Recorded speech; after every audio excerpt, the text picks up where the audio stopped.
बिस्मिल्लाहिर्रहमानिर्रहीम। कुरान हकीम की आयत है वतिलकल अय्याम निदावलुहा बैनुन्नास। हम लोगों के दरमियान दिन बदलते रहते हैं। ये आयत मुझे याद आई अख्तर अली मूंगा का एक प्रोग्राम सुनकर, जिसमें उन्होंने इस पर तफसील से बात की है, जिसमें अख्तर अली मूंगा ने बताया कि अल्लाह ताला लोगों में दिनों को किस तरह बदलते रहते हैं। उन्होंने अपने इस प्रोग्राम में 2-3 वाक़यात लिखे जो वाकई हम लोगों के लिए, खसूसी तौर पर हुक्मरानों के लिए बहुत बड़ा सबक हैं। वो नवाब ऑफ कालाबाग के बारे में कहते हैं, अमीर मोहम्मद ख़ान के बारे में, कि वो गवर्नर मगरबी पाकिस्तान थे और बड़े मजबूत गवर्नर थे। उनकी इंतज़ामी सलाहियतों का एक ज़माना मुतरफ़ है, लेकिन कुछ मामलात में वो ज़्यादा ही सख्त वाक़े हुए थे। वो जो बात कर देते थे वो गलत होती थी या सही होती थी। वो चाहते थे कि उस पर उसी तरह से अमल किया जाए जिस तरह से वो चाहते हैं।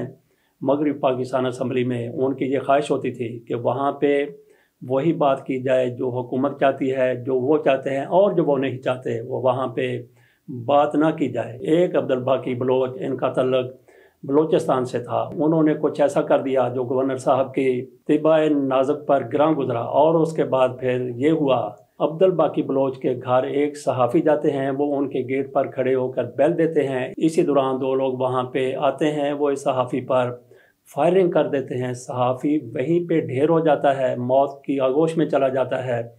इसी दौरान वहाँ पे अब्दुल बाकी बलोच भी बाहर निकलते हैं, उनकी टांगों में भी गोलियां लग जाती हैं। अख्तर अली मूंगा कहते हैं, मैं एक दिन खबरें सुन रहा था, बताया गया कि गवर्नर अमीर मोहम्मद ख़ान, जो गवर्नर नहीं रहे थे, अपने घर पर थे, उन पर फायरिंग की गई है, वो कत्ल हो गए हैं। उनको उनके बेटों ने कत्ल किया था। उनके केस को लेकर उनकी बहन अदालतों में गई, लेकिन कुछ भी ना हो सका। पोस्टमार्टम के हवाले से बातें होती रहीं। यहाँ पे मुझे याद आ गया, हमारे एक कुलीग थे परवेज़ हमीद साहब। वो बताया करते थे कि अब्दुल्ला खान रोकड़ी उनके वाक़फ़कारों में शामिल थे। उन्होंने बताया था कि जब अमीर मोहम्मद ख़ान को कत्ल कर दिया गया, वो वहाँ पे ताज़ियत के लिए गए, तो उन्होंने अपने बाप को कत्ल करने वालों को एक मशवरा दिया। उन्होंने कहा कि अगर केस चला तो तुम्हारी बचत नामुमकिन है, क्योंकि तुम लोगों ने ये कहा है कि गवर्नर साहब को इश्तिहाल में आकर हमने सामने से गोली मारी है, जबकि आप लोगों ने उनको गोली कमर में मारी थी और उसके निशानात मैयत पर बाकी हैं।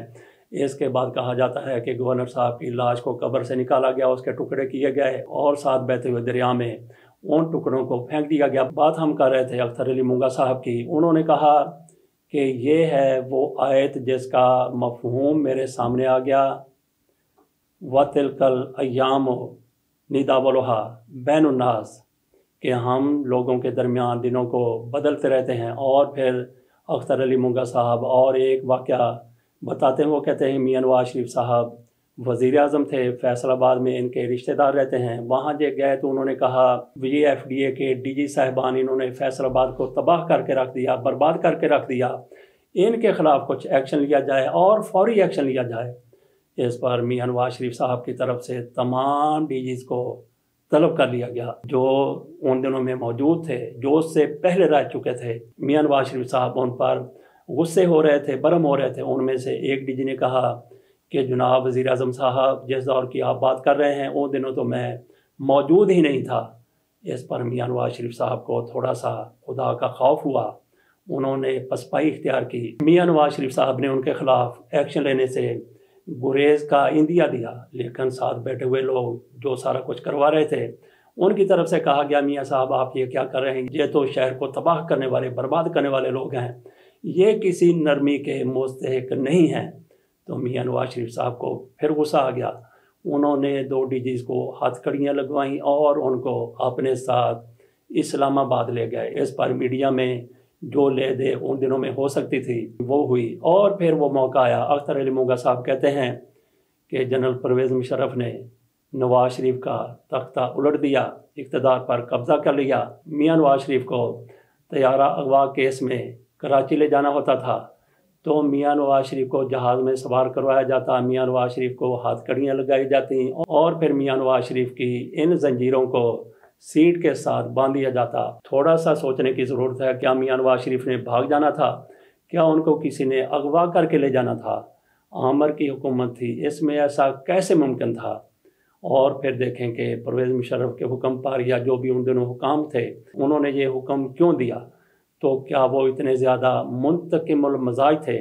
تو ناظرین یہاں پہ تھوڑا سا سوچنے کی ضرورت ہے۔ وہ سارے باہوش تھے، عقل و دانش رکھتے تھے، لیکن یہ اللہ تعالیٰ کی طرف سے میاں نواز شریف کو دکھانا تھا کہ آپ نے کس طرح سے ہاتھ کڑیاں لگائی ہیں۔ وَتِلْكَ الْأَيَّامُ نُدَاوِلُهَا بَيْنَ النَّاسِ، یہ ہے اللہ تعالیٰ لوگوں کے درمیان دنوں کو بدلتا رہتا ہے۔ اور پھر اختر علی مونگا صاحب کی طرف سے ایک اور واقعہ بیان کیا گیا، نیب نیشنل عوامی پارٹی جو آج کل ANP بن چکی ہے، اس پر ذوالفقار علی بھٹو کے دور میں پابندی لگا دی گئی۔ انہوں نے پابندی کے خاتمے کے لیے جو بھی ممکن ہو سکتا تھا، انہوں نے پابندی کے خاتمے کے لیے عدالتوں سے رجوع کیا، اپنے بڑے بڑے وکیل کیے، اور ان کی طرف سے درخواست کی گئی کہ ہم غیر ملکی وکیل بھی بلانا چاہتے ہیں۔ لیکن ذوالفقار علی بھٹو صاحب کی طرف سے انہی دنوں، جیسا آج کل پچھلے دنوں امپورٹڈ حکومت قانون سازی کر کے چلی گئی ہے، ایسا ہی ذوالفقار علی بھٹو صاحب کی طرف سے ہنگامی قانون بنا دیا گیا کہ کسی کے لیے باہر سے وکیل وکالت کے لیے نہیں آئے گا۔ اور پھر ذوالفقار علی بھٹو صاحب پر جب کیس بنا، قتل کا کیس تھا، اس میں جو بھی آپ کہہ رہے ہیں جوڈیشل مرڈر تھا یا جو کچھ بھی تھا، نسیم حسن شاہ صاحب نے تو کہہ دیا تھا کہ ہمارے اوپر دباؤ تھا، ہم نے دباؤ میں آ کر ذوالفقار علی بھٹو کی پھانسی کا فیصلہ کیا تھا۔ تو اس کیس میں ذوالفقار علی بھٹو صاحب کی طرف سے کوشش کی گئی کہ مجھے غیر ملکی وکیل کی ضرورت ہے، لیکن وہ قانون ان کے آڑے آ گیا جو انہوں نے نیب کے لیے، نیشنل عوامی پارٹی کے لیے جو اب ANP ہے، اس کو کالعدم دینے کے بعد بنایا تھا۔ ناظرین اب چلے جاتے ہیں موجودہ صورتحال کی طرف۔ عمران خان آج کل جیل میں موجود ہیں، ان پر 200 سے زیادہ مقدمات ہیں، ان کو توشہ خانہ کیس میں جیل ہو چکی ہے، ان پر سائفر کیس بھی ہے، اور ان پر عبدالقادر ٹرسٹ یہ کیس بھی ہے۔ تو یہاں پہ تھوڑا سا سوچنے کی ضرورت ہے۔ جیسا کہ توشہ خانہ کیس ہے، اس میں عمران خان پر الزام کیا ہے؟ الزام یہ ہے، اور سزا اس کیس میں دی گئی ہے کہ عمران خان نے توشہ خانہ سے جو تحائف لیے تھے ان کو انہوں نے اپنے گوشواروں میں ڈکلیئر نہیں کیا تھا۔ ان پر یہ کیس نہیں ہے کہ عمران خان نے اتنے ارب کی کرپشن کی ہے۔ اور پھر عبدالقادر ٹرسٹ وہ کیا کیس ہے؟ اس میں بھی عمران خان نے کوئی بے ایمانی نہیں کی، کوئی کرپشن نہیں کی، کوئی پیسہ نہیں کھایا۔